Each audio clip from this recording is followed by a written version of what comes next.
नमस्कार. भगवद्गीता भावार्थ मालिकेमध्ये आपले स्वागत आहे. आज आपण यामध्ये अध्याय 9 मधील श्लोक 31 ते 34 पाहणार आहोत. श्लोक 31 पाहूया.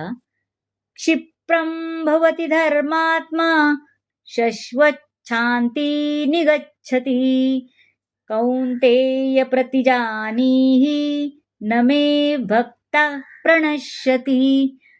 क्षिप्रम म्हणजे अत्यंत लवकरच, भवती म्हणजे होतो, निगच्छती म्हणजे प्राप्त करतो आणि प्रतिजानीहि म्हणजे घोषित कर, प्रणश्यती म्हणजे नष्ट होतो. आता पहा, 7व्या अध्यायात भगवंत सांगतात की दुष्कर्मी लोक भगवत भक्त बनू शकत नाहीत. जो भगवत भक्त नाही त्याच्याकडे सद्गुण मुळीच असू शकत नाही. मग आकस्मिकपणे किंवा हेतुपूर्वक निंद करणारा मनुष्य कसा शुद्ध भक्त होऊ शकतो? सामान्यतः नवविद्या भक्तीमध्ये निमग्न झालेला भक्त हा हृदयातील सर्व भौतिक कल्मशांपासून शुद्ध होण्याच्या प्रयत्नात असतो. तो भगवंतांना आपल्या हृदयात स्थापित करतो आणि त्यामुळे त्याचे सर्व पापपूर्ण दोष साहजिकच धुतले जातात. निरंतर भगवत चिंतनामुळे तो पूर्णपणे शुद्ध होतो. तो लवकरच धर्मात्मा सदाचारी होतो. त्याला शाश्वत शांती प्राप्त होते. हे कौंतेया, तू निर्भय हो आणि घोषणा कर की माझ्या भक्ताचा कधीही नाश होत नाही. आता श्लोक 32 पाहूया.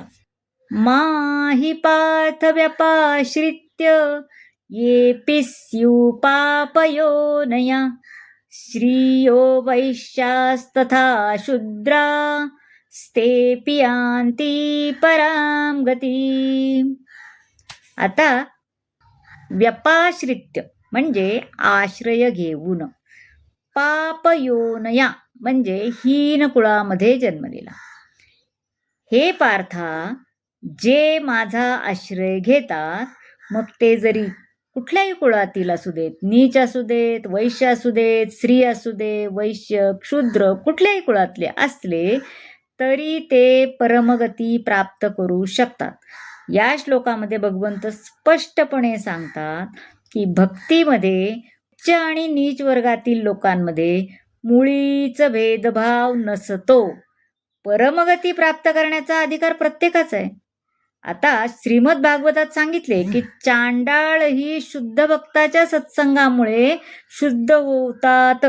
म्हणून भक्ती आणि शुद्ध भक्तांचे मार्गदर्शन इतके प्रभावी असते की तिचे उच्च नीच हा तिथे भेदभाव राहत नाही. कोणीही त्याचा स्वीकार करू शकतो.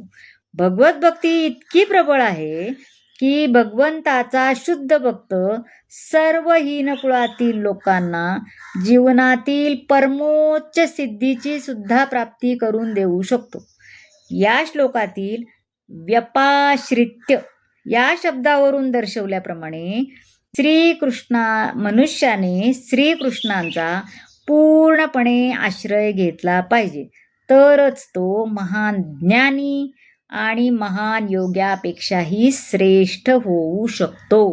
आता श्लोक 33 पाहूया. किं पुनर्ब्राह्मणा पुण्या भक्ता राजर्षयस्तथा अनित्यमसुखं लोकमिमं प्राप्य भजस्व माम.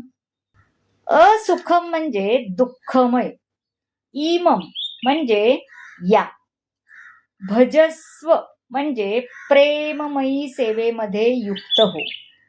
या भौतिक जगतात लोकांचे वर्गीकरण केलेले आहे, परंतु अखेरीस हे जग कोणासही सुखदायी ठरू शकत नाही.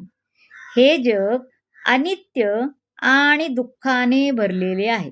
सदाचारी ब्राह्मण भक्त आणि राजर्षी बद्दल तर काय सांगावे. म्हणून या अनित्य दुःखमय जगतामध्ये आल्यामुळे माझ्या प्रेममयी सेवेमध्ये तू संलग्न हो. अर्जुनाचा जन्म राजर्षी कुळामध्ये झाला होता.